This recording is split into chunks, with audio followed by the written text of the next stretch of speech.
血腥争斗也因此拉开。几年不见，别来无恙。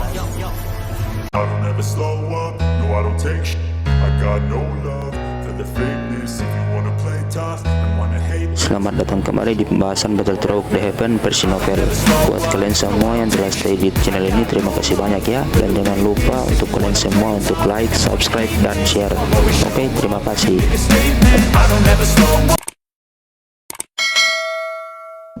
Cerita berkancut dengan kerusuhan yang terjadi di reruntuhan kuno dan kelompok Xiaoyan pun bersiap untuk bertindak. Sesaat setelah perintah dari Xiaoyan terdengar, nyala api ungu coklat segera menyembur keluar dari tubuhnya. Dengan paksa menyerbu ke arah kerumunan yang mencegat gulungan merah terang dengan cara yang paling brutal.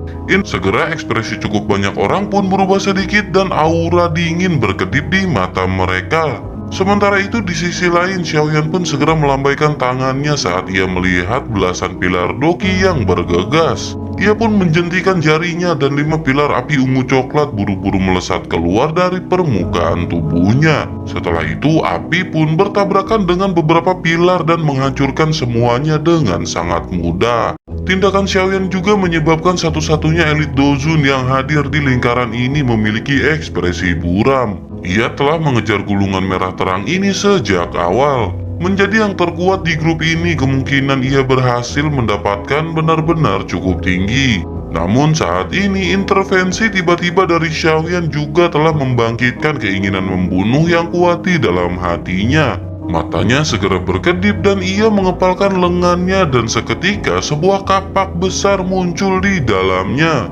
Tubuhnya segera melintas dan ia muncul di atas tangan Xiaoyan dengan kapak besar di tangannya membawa kekuatan menakutkan yang bisa menembus langit dan bumi. Senyum dingin pun muncul di wajah Xiaoyan dan ia segera mengepalkan tinjunya dan pedang berat pun segera muncul. Api ungu coklat mengalir keluar dalam kecepatan seperti kilat dan berubah menjadi naga api yang berkelok-kelok di tubuh pedang besar. Pedang pun segera dihempaskan dan bertabrakan dengan kapak besar milik ahli tersebut. Tabrakan yang mengguncang bumi ini menyebabkan ekspresi bintang 1 Dozun pun seketika berubah. Seteguk darah merah segar langsung keluar dan ekspresi terkejut melonjak di wajahnya. Kekuatan Xiaoyan paling sebanding dengannya, namun selain itu ia berspesialisasi dalam benturan langsung dengan kekuatan. Tanpa diduga, kekuatan ini sebenarnya tidak bisa mendapatkan keuntungan apapun di tangan Xiaoyan. Aura bintang 1 Dozun tersebut pun langsung menjadi lemah. Dengan segera ia hanya bisa menekan hawa nafsunya dan segera berbalik untuk kembali. Di sisi lain, Xiaoyan pun segera menyimpan pedang berat miliknya ke dalam cincin penyimpanan. Mata Xiaoyan pun dengan cepat beralih ke lokasi gulungan merah terang setelah memaksa mundur harimau yang menghalangi jalannya. Kaki Xiaoyan pun tiba-tiba menginjak udara kosong saat ia melihat pemandangan tersebut. Ia sekali lagi berubah menjadi naga api ungu coklat yang bergegas menuju ke gulungan tersebut. Orang-orang yang menghalanginya di sepanjang jalan langsung dikirim terbang oleh Xiaoyan. Para ahli di sekitarnya pun dengan mata merah darah segera mengeluarkan teriakan marah saat mereka melihat Xiaoyan menyerbu ke jarak 20 meter dari gulungan merah terang. Doqi yang kuat pun meletus dan segera mereka meledak ke arah Xiaoyan dari segala arah.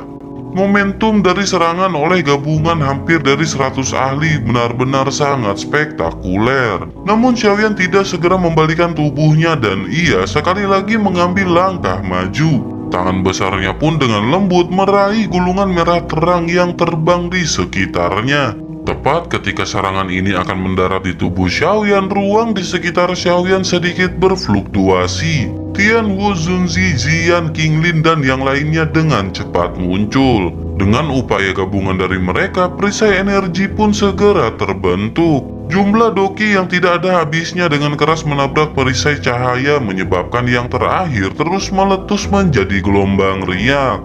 Mengambil momentum kesempatan untuk memblokir mereka, tangan besar Xiaoyan pun akhirnya mendarat di gulungan merah cerah. Namun ketika tangan Xiaoyan baru saja menyentuh gulungan tersebut, gulungan pun segera mengeluarkan suara mendesis dan melesat menjauh. Wajah Xiaoyan menjadi dingin saat ia melihat hal tersebut. Tangannya melengkung menjadi cakar dan dengan keras meraih gulungan merah cerah yang telah melesat keluar. Kekuatan hisap pun segera melonjak keluar hingga akhirnya ia berhasil mendapatkan gulungan tersebut. Tangan Xiaoyan sekali lagi terkepal dan setengah dari gulungan merah cerah akhirnya mendarat di tangannya. Namun baru saja ia menggunakan beberapa kekuatan ketika ekspresinya tiba-tiba berubah. Ini karena adanya tangan besar yang kisut meraih dengan kuat dari sisi gulungan sebelah lainnya. Sebuah tawa dan sebuah perkataan pun segera terdengar dengan berkata, bukankah Xiaoyan terlalu naif dan berpikir untuk menikmati harta karun itu sendirian? Xiaoyan pun mengangkat matanya dengan cepat ketika ia mendengar tawa dingin yang agak familiar ini. Ia menemukan bahwa orang yang ikut campur sebenarnya adalah kepala sekte Xuan yang mendalam, yakni Chen Tianan. Chen Tianan mengungkapkan senyum gelap dan dingin ketika ia melihat Xiaoyan menoleh. Tangannya dengan cepat mengencang dan ia dengan keras melemparkan pukulan ke kelapa Xiaoyan tanpa tindakan mewah. Kilatan dingin pun melintas di mata Xiaoyan saat ia melihat taktik kejam dari Chen Tianan ini. Cahaya keemasan segera muncul di depannya dan seketika sosok emas pun muncul dan bertabrakan dengan pukulan dari Chen Tianan. Ekspresi Chen Tianan pun sedikit berubah saat ia melihat Sky Demon Puppet berwarna emas gelap yang muncul di depannya. Ia pun buru-buru menarik pukulannya, namun Sky Demon Puppet yang mengikuti di belakang juga dengan keras melemparkan tinju logamnya yang menakutkan ke arah kepalanya. Ia hanya bisa mengeluarkan kutukan yang marah dan segera ia dengan enggan melepaskan gulungan yang ia pegang erat-erat. Tubuhnya segera ditarik ke belakang secara eksplosif dan menghindari pukulan dari Sky Demon Puppet. Xiaoyan pun segera meraih gulungan tersebut dengan keras setelah Chen Tianan melepaskannya. Api ungu coklat melonjak keluar dari telapak tangannya dan dengan kuat menekan gulungan yang sedang berjuang tersebut. Sesaat kemudian, resistensi dari gulungan merah terang itu akhirnya melemah secara bertahap. Xiaoyan pun menghela nafas lega saat gejala gulungan itu benar-benar menghilang. Gulungan pun dengan cepat disimpan ke dalam cincin penyimpanannya di depan mata merah yang tak terhitung jumlahnya. Pada saat yang sama, aura luas dan kuat melonjak keluar dari tubuhnya tanpa menahan diri. Api ungu coklat berlama-lama di sekitar tubuh Xiaoyan dan kekuatan ini menyebabkan mata merah darah para ahli di sekitarnya secara bertahap menjadi tenang. Setelah itu, Xiaoyan pun melirik ke arah Tianhuo Zunzi dari kejauhan. Akhirnya mereka yang mengincar Xiaoyan pun hanya bisa membalikan tubuhnya dan dengan enggan pergi. Ekspresi Xiaoyan sedikit rileks ketika melihat serigala-serigala yang rakus ini seperti orang-orang yang menarik diri setelah dihalangi. Tak lama ekspresi Xiaoyan pun tiba-tiba menjadi sangat dingin setelah menyimpan gulungan tersebut. Mata Xiaoyan pun beralih ke arah Chen Tianan sebelum akhirnya berkata karena bajingan tua ini telah menyerang maka ia tidak perlu kembali. Xiaoyan melihat Chen Tianan yang tampak agak menyedihkan di bawah serangan dari Sky Demon Puppet. Niat membunuh pun seketika melonjak dari mata Xiaoyan. Namun baru saja Chen Tianan melangkah mundur, tiba-tiba suara sedingin es pun terdengar dari belakangnya. Pada saat yang sama, angin panas yang sangat menakutkan juga tiba bersamaan dengan Xiaoyan yang bertanya mau kemanakah Chen Tianan. Serangan mendadak ini juga menyebabkan ekspresi Chen Tianan seketika berubah. Ia dengan cepat berbalik secara naluriah saat telapak tangannya yang tertutup doki buru-buru terlempar ke depan. Chen Tianan yang buru-buru bertukar pukulan dengan lawannya segera merasakan penindasan di hatinya.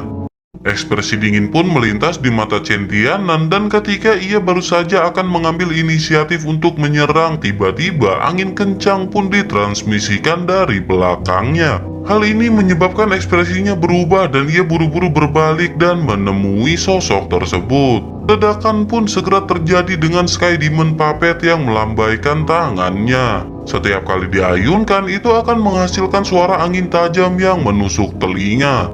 Chen Tianan pun kepayahan menghadapi serangan sengit dari Sky Demon Puppet ini.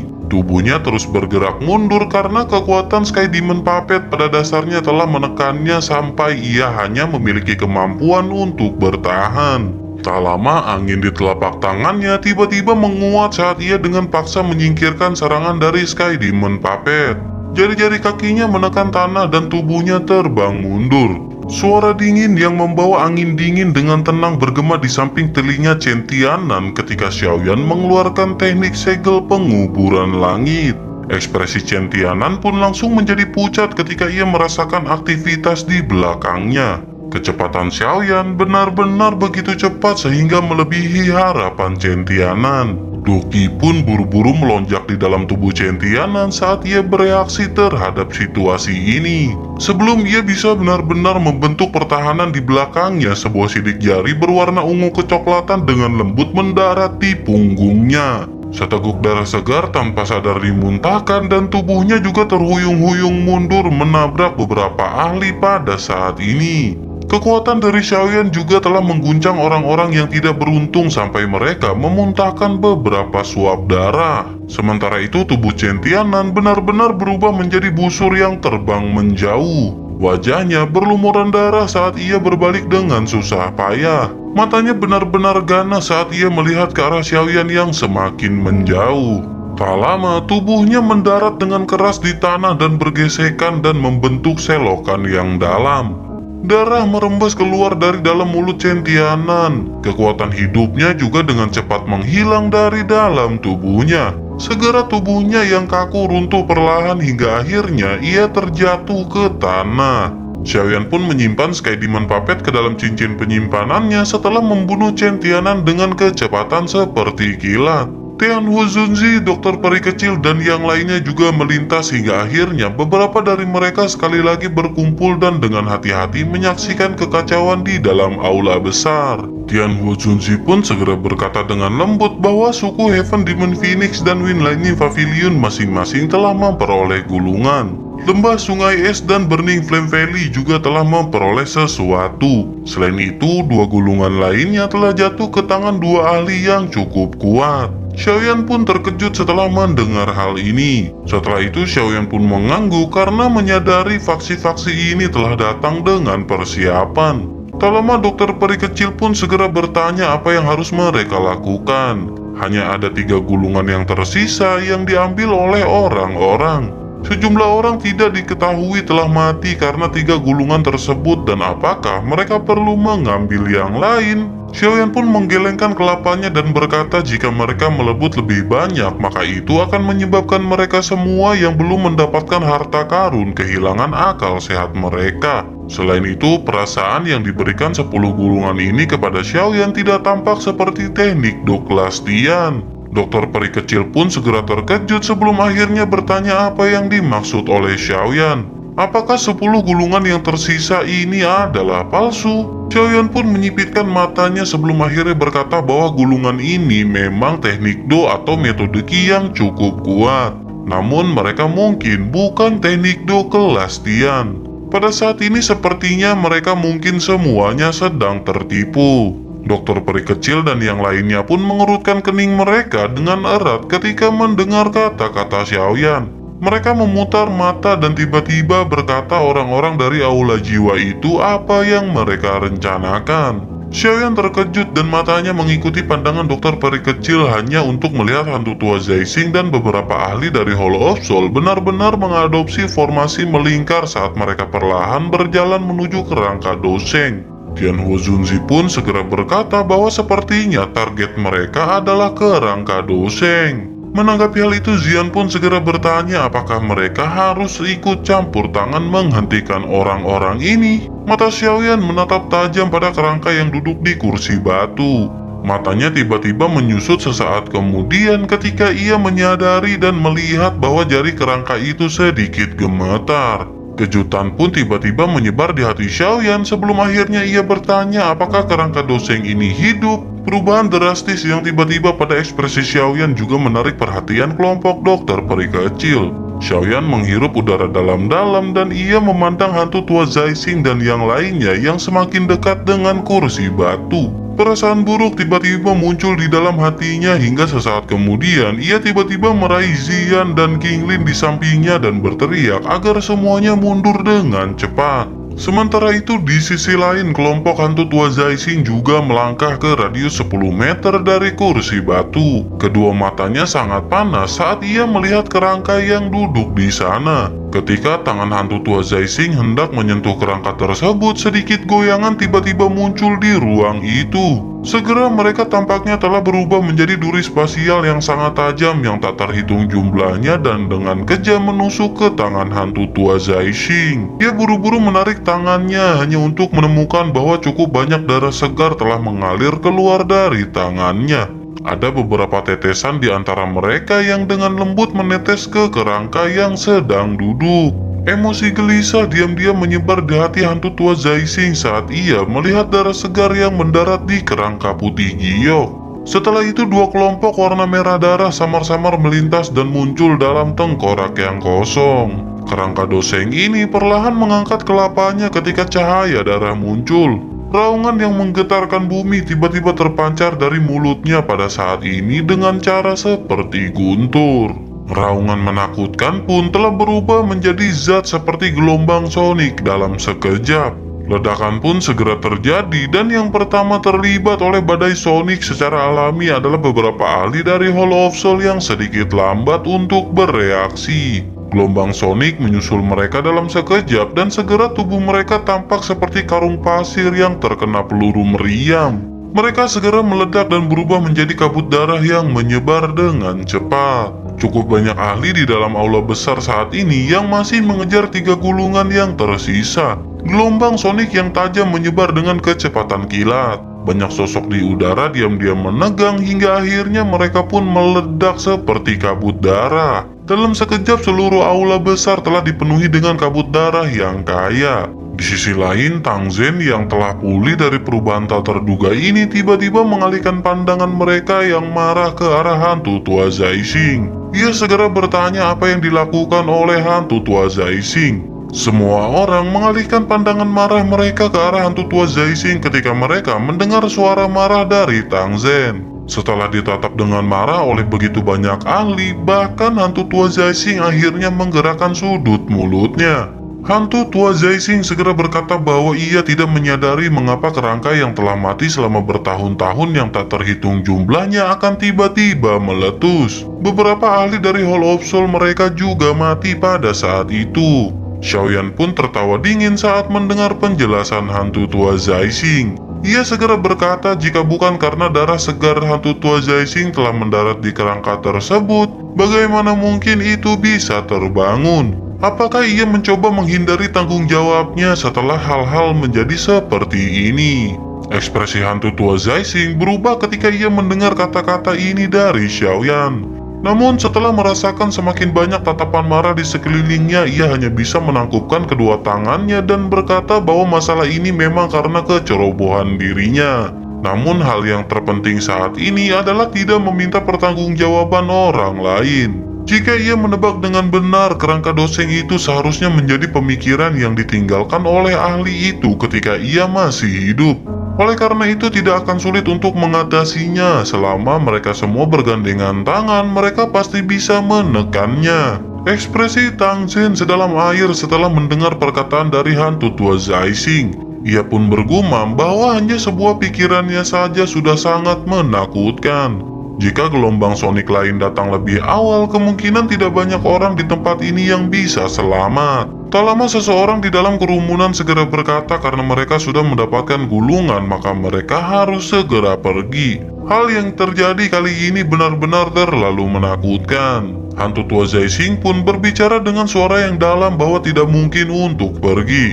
Kerangka ini pasti akan menghabisi semua orang yang memiliki hubungan ke dalam sisa-sisa kuno. Jika mereka melarikan diri, kemungkinan tidak akan ada yang bisa pergi hidup-hidup. Xiaoyan menyipitkan matanya sedikit dan ia merasa bahwa hantu tua Zaising ini sepertinya sangat ingin menghabisi kerangka doseng ini. Namun mengingat karakter berhati-hati dari hantu tua Zaising, ia pasti tidak akan mempertaruhkan nyawanya seperti ini tanpa alasan. Keributan pun segera terjadi di sana sebelum akhirnya sebuah pintu di dalam aula segera terbuka. Suara terbukanya pintu ini segera membungkam semua keributan yang ada. Banyak mata ngeri menatap ke tengah aula besar yang diselimuti oleh kabut darah.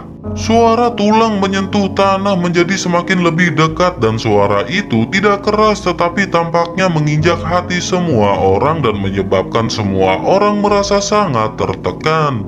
Ekspresi Xiaoyan pun berubah menjadi sangat serius sebelum akhirnya ia menoleh dan dengan lembut berbicara kepada kelompok dokter peri kecil agar mereka jangan berpisah. Situasi ini tampaknya telah melampaui kendali mereka dan akan terlalu menakutkan bagi kerangka Doseng untuk dihidupkan kembali. Dokter peri kecil dan yang lainnya juga mengangguk dan jika hal-hal tidak dilakukan dengan benar kali ini kemungkinan semua orang di sini akan berakhir sekarat. Sementara itu kabut darah di dalam aula besar perlahan beriak di bawah tatapan semua orang. Dengan segera kerangka merah darah mengambil langkah lambat keluar dari kabut darah dan muncul di depan tatapan semua orang. Kerangka pun menghentikan langkahnya 100 meter di depan semua orang. Cahaya darah berkedip di dalam mata kosongnya dan sebuah suara segera terdengar yang berkata mereka yang menerobos ke dalam sisa-sisa kuno akan mati. Tubuh kurus kerangka berdiri di dalam aula besar dengan warna yang saat ini berubah menjadi warna merah tua. Dua kelompok cahaya merah redup yang berisi gulungan menari di udara di atas kelapa kerangka Doseng. Beberapa orang beruntung yang tidak dikenal telah memperoleh salah satu gulungan selama kekacauan sebelumnya. Ekspresi semua orang di aula sekali lagi berubah sedikit ketika suara serak dan tua perlahan terdengar. Dari kelihatannya mereka tidak akan bisa pergi dengan mulus jika mereka tidak mengalahkan kerangka Doseng ini. Hantu tua Zaising segera berkata agar semua orang tidak perlu panik. Bagian dalam kerangka Doseng ini hanya memiliki jejak spiritual remanen yang ditinggalkan oleh ahli itu ketika ia masih hidup. Itu bukanlah Doseng asli dan bukan tidak mungkin bagi mereka untuk mengalahkannya. Namun persyaratannya adalah mereka harus bergandengan tangan. Jika tidak dan mereka ingin mengalahkannya secara individu, maka ada kemungkinan mereka semua akan binasa. Xiaoyan tersenyum sedikit dan berkata bahwa apa yang dikatakan hantu tua Zaising memang benar. Namun kerangka ini dibangun oleh hantu tua Zaising, oleh karena itu jadilah yang pertama untuk menyerang. Tang Zhen juga mengangguk dan setuju sebelum akhirnya mulai berbicara. Ia segera berkata bahwa memang seharusnya seperti itu. Hantu tua Zaising harus mengambil sebagian besar tanggung jawab untuk cara ini. Jika ia ingin mereka semua bergandengan tangan dalam menghadapinya, maka ia harus menjadi yang pertama untuk bertarung. Wajah kisut hantu tua Zaising tanpa sadar berkedut saat mendengar hal ini. Matanya benar-benar ganas saat ia menatap ke arah Xiaoyan. Perkataan lembut Xiaoyan ini benar-benar langsung mendorongnya ke tempat paling berbahaya. Apalagi dari kelihatannya ia tidak bisa mundur dan yang bisa ia lakukan hanyalah mengeraskan kulitnya dan melangkah maju. Hantu tua Zaising pun segera berkata bahwa semuanya benar-benar bersikap masuk akal. Jika begitu maka ia akan menjadi yang pertama untuk menyerang. Namun ia akan mengingatkan semua orang bahwa semakin sedikit ahli yang hadir semakin berbahaya situasinya. Terlepas dari apakah mereka memiliki dendam di masa lalu, namun pada saat ini mereka berada di kapal yang sama. Tidak akan ada yang memiliki akhir yang baik jika kapal ini terbalik. Xiaoyan pun tersenyum sebelum akhirnya berkata agar hantu tua Zaising dapat yakin. Mereka tidak akan hanya melihat hantu tua Zaising mati di tangan kerangka Doseng ini. Kata-kata yang diucapkan oleh Xiaoyan bagaimanapun menyebabkan warna hijau muncul di wajah hantu tua Zaising. Ketua berjubah hitam dari suku Heaven Demon Phoenix tiba-tiba memiliki ekspresi cekung saat ia dengan dingin berbicara. Ia segera berkata untuk mengurangi omong kosong yang ada. Hantu tua Zaising harus cepat jika ingin menyerang. Kerangka Doseng ini tampaknya menyerap kekuatan di dalam kabut darah untuk mengisi kembali dirinya sendiri. Semua orang pun terkejut ketika mereka mendengar kata-kata ini. Tatapan mereka melihat ke atas dan memang melihat bahwa warna merah darah pada tubuh kerangka Doseng menjadi semakin gelap. Kabut hitam di sekitarnya juga dengan cepat mengalir ke tubuhnya. Hantu tua Zaising pun mengerti bahwa tidak ada waktu baginya untuk terus menunda setelah perkataan tersebut terdengar. Tubuhnya pun bergerak dan berubah menjadi sosok hitam buram yang bergegas menuju kerangka darah yang ada di tengah aula. Doki yang besar dan perkasa keluar dari tubuh hantu tua Zaising seperti gunung berapi ke segala arah. Aura ini menyebabkan kabut darah yang meresap di dalam aula besar menjadi sedikit lebih tipis. Semangat cukup banyak orang menjadi kuat ketika mereka melihat aura perkasa dari hantu tua Zaising ini. Kilatan darah di mata kerangka itu memandang ke arah sosok hitam yang bergegas mendekat sambil ditemani oleh doki yang besar dan perkasa. Kerangka tersebut pun menggerakkan rahangnya ke atas dan ke bawah sedikit sebelum maju selangkah. Tangan kerangka merah tua langsung meraih ke arah hantu tua Zaising. Kecepatan dari kerangka tersebut benar-benar sangat menakutkan. Ia baru saja mengangkat tangannya ketika ruang di hadapannya langsung terkoyak. Tangannya menembus ruang yang hancur dan sudah muncul di depan hantu tua Zaising ketika muncul berikutnya. Kecepatan menakutkan dari kerangka ini juga menyebabkan hantu tua Zaising seketika tenggelam. Tangannya mengepal dan doki di dalam tubuhnya berkumpul di lengan kanannya sebelum tiba-tiba terlempar keluar. Sebuah tinju pun dengan keras menghantam telapak kerangka tersebut. Namun kerangka yang tampaknya lemah saat ini bahkan lebih keras dari baja. Pukulan hantu tua Zaising ini yang berisi semua kekuatannya hanya memaksa kerangka doseng ini mundur selangkah. Di sisi lain, hantu tua Zaising dipaksa mundur lebih dari belasan langkah dan tampak sedikit menyedihkan. Ia pun segera menstabilkan tubuhnya dan tanpa menunda-nunda ia pun bergerak sekali lagi. Tubuhnya melesat keluar dan sekali lagi terjerat dengan kerangka doseng dan pertempuran besar meletus.